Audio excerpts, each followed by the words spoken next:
ആത്മീയ ഭോജ്യത്തിൽ പെന്തക്കോസ്താ തിരുനാളിന് ഉള്ള ഒരുക്കം നാം കൂടുതൽ ഊർജിതമാക്കിയാണ് നമ്മൾ വിചിന്തനം ചെയ്യുന്നത്. പരിശുദ്ധാത്മാവിനെക്കുറിച്ച് നമ്മൾ അറിഞ്ഞിരിക്കേണ്ട ഒരു പ്രധാനപ്പെട്ട കാര്യം, മലിനരെയും വിമലരാക്കുന്ന സ്വർഗീയ ശക്തിയാണ്, സ്വർഗീയ അഗ്നിയാണ് പരിശുദ്ധാത്മാവ്. പരിശുദ്ധാത്മാവ് മലിനതയിൽ കഴിയുന്നവരെ പോലും ശുദ്ധീകരിച്ച് വിമലരാക്കും. അതാണ് ദൈവവചനത്തിലൂടെ നമുക്ക് മനസ്സിലാക്കാൻ പറ്റുന്ന ഒരു പ്രധാനപ്പെട്ട കാര്യം. ഒരു കാര്യം നമ്മൾ 2 രാജാക്കന്മാർ 5-ാം അധ്യായത്തിലൂടെ കടന്നു പോകുമ്പോൾ കാണുന്നുണ്ട്. നാമാൻ, നമുക്കറിയാമല്ലോ, കുഷ്ഠരോഗത്തിൽ നിന്ന് സൗഖ്യം പ്രാപിച്ച ഒരു വ്യക്തിയാണ് നാമാൻ. ഇനി അവന് എലീഷ പ്രവാചകൻ ആദ്യം ഒരു നിർദ്ദേശം കൊടുത്തപ്പോൾ അവൻ അത്രയ്ക്ക് അങ്ങ് ഇഷ്ടപ്പെട്ടില്ല. അവൻ്റെ പ്രതീക്ഷയ്ക്കൊത്തുള്ള ഒരു സൗഖ്യപ്രാർത്ഥന അല്ല അവിടെ ഉണ്ടായത്. ജോർദാൻ നദിയിൽ പോയി ഇത്ര പ്രാവശ്യം നീ ഒന്ന് മുങ്ങിപ്പൊങ്ങിയാൽ മതി. അത് അവന് അത്ര ഇഷ്ടപ്പെട്ടില്ല. അപ്പോൾ ഇതിനേക്കാൾ വലിയ നദിയും കാര്യങ്ങളൊക്കെ ഞങ്ങളുടെ അവിടെ ഉണ്ട്, എന്നാൽ പിന്നെ അതിനകത്ത് പോയി മുങ്ങിയാൽ പോരായിരുന്നോ?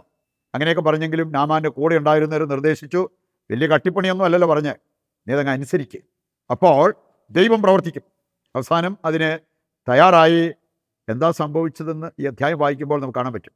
14-ാമത്തെ വചനത്തിലേക്ക് വരുമ്പോൾ 2 രാജാക്കന്മാർ 5:14 ഇങ്ങനെ ഒരു കാര്യം ചെയ്ത നാമാൻ്റെ ശരീരത്തിൽ വന്ന മാറ്റം, കുഷ്ഠരോഗം വലിയൊരു അശുദ്ധിയായിട്ട് മലിനതയായിട്ട് കണ്ടിരുന്ന ആ കാലഘട്ടത്തിൽ ഇങ്ങനെ ഒരു കാര്യം ചെയ്തു കഴിഞ്ഞപ്പോൾ അവൻ്റെ ചർമ്മം എങ്ങനെ മാറി എന്നുള്ളത് അവിടെ പറഞ്ഞിട്ടുണ്ട്. ശിശുക്കളുടെ ചർമ്മം പോലെ അതുപോലെ സോഫ്റ്റായിട്ട് മാറി.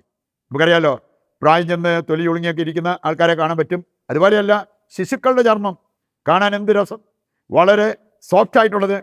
ഏതാണ്ട് അതുപോലെയായി ഈ നാമാൻ്റെ ചർമ്മം എന്നാണ് ഇവിടെ പറഞ്ഞിരിക്കുന്നത്. പ്രിയപ്പെട്ട ഒരു ദൈവത്തിന് എന്താ അസാധ്യം? എത്ര മലിനതയിൽ മുങ്ങി കിടക്കുന്ന വ്യക്തികളെ പോലും കർത്താവിനെ ശുദ്ധീകരിച്ച് ഉയർത്താൻ പറ്റും, വിമലരാക്കാൻ പറ്റും. അതാണ് ഈ ഒരു സംഭവത്തിലൂടെ നമ്മൾ മനസ്സിലാക്കിയിരിക്കേണ്ടത്. ഈ കാര്യം മനസ്സിൽ വെച്ചുകൊണ്ട് നമുക്കൊരു 5 കാര്യങ്ങൾ നമ്മെ ശുദ്ധീകരിക്കുന്ന, നമ്മിലെ മാലിന്യമകറ്റുന്ന ഒരു 5 കാര്യങ്ങളെക്കുറിച്ച് ദൈവവചനം നമ്മെ പഠിപ്പിക്കുന്നുണ്ട്. അത് നമുക്ക് മനസ്സിലാക്കിയിരിക്കാം. 1-ാമത്തെ കാര്യം, വചനം നമ്മെ ശുദ്ധീകരിക്കും.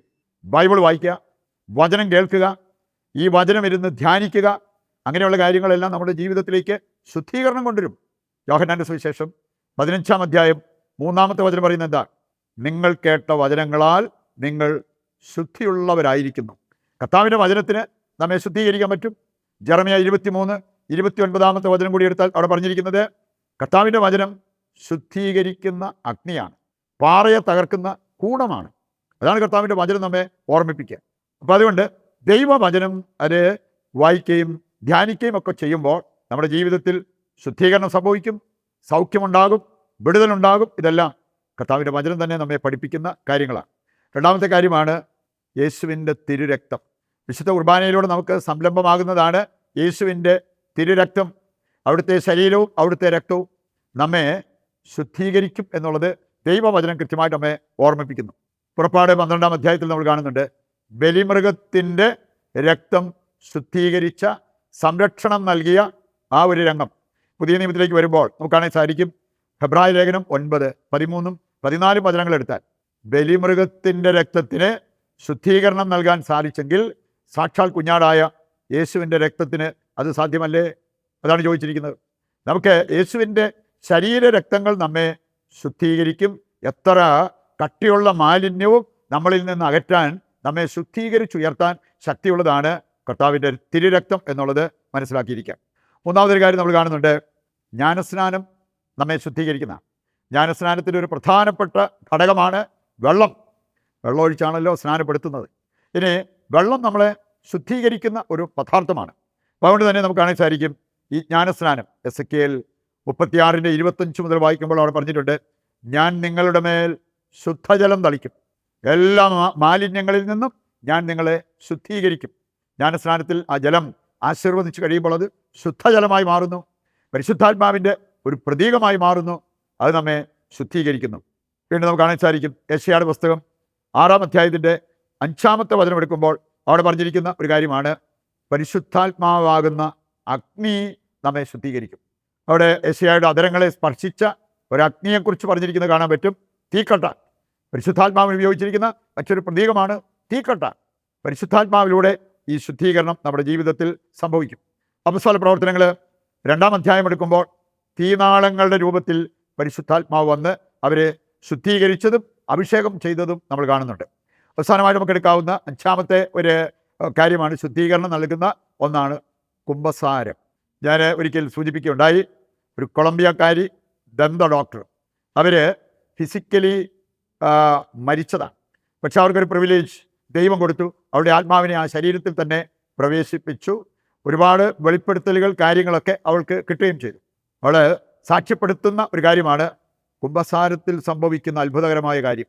ഈ വ്യക്തി സൂചിപ്പിച്ചതാണ്, നമ്മുടെ ഡ്രസ്സ് മുഷിഞ്ഞാൽ സോപ്പും വെള്ളവും കൊണ്ട് നമ്മളത് ക്ലീൻ ചെയ്യും. ഇതുപോലെ മുഷിഞ്ഞ ആത്മാവിനെ ശുദ്ധീകരിച്ചെടുക്കുന്നത് യേശുവിൻ്റെ തിരുരക്തത്തിലൂടെയാണ്. യേശുവിൻ്റെ തിരുരക്തം, ഇതാണ് കുമ്പസാരത്തിൽ സംഭവിക്കുക. ഒരു അനുതാപി ഒരു പുരോഹിതൻ്റെ അടുത്ത് വരുമ്പോൾ ആ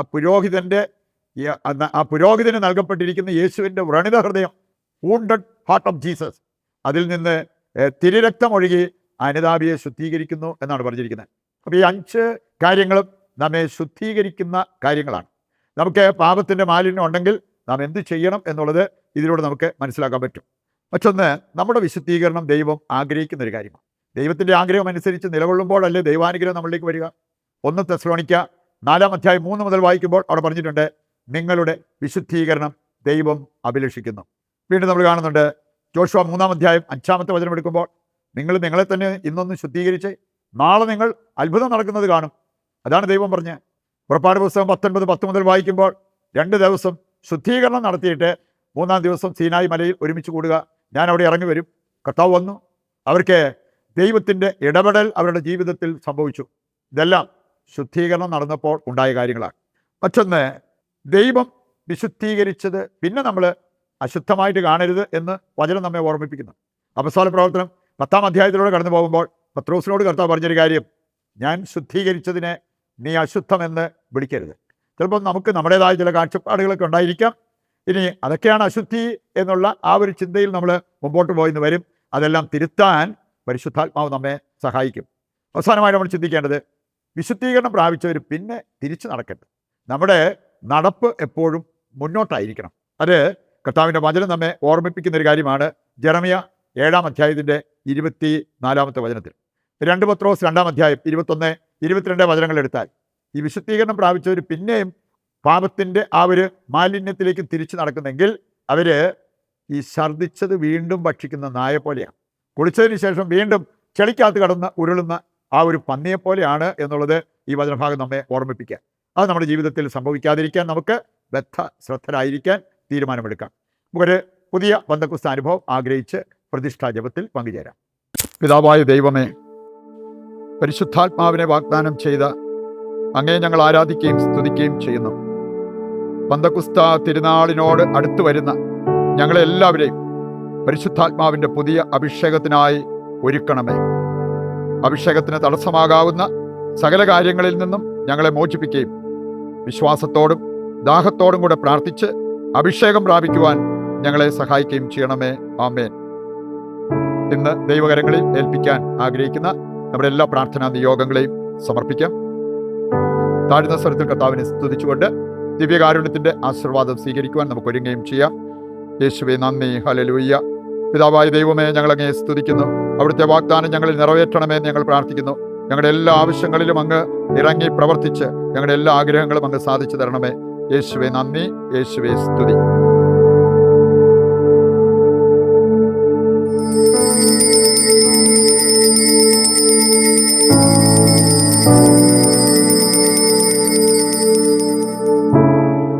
പരിശുദ്ധ പരമ ദിവ്യകാരുണ്യത്തിന് എന്നേരവും ആരാധനയും സ്തുതിയും പുകഴ്ചയും ഉണ്ടായിരിക്കട്ടെ. മറ്റൊരു എപ്പിസോഡുമായി നാളെ വീണ്ടും നമുക്ക് ഒന്നിക്കാം. ദൈവം നിങ്ങളെ സമർത്ഥമായി അനുഗ്രഹിക്കട്ടെ.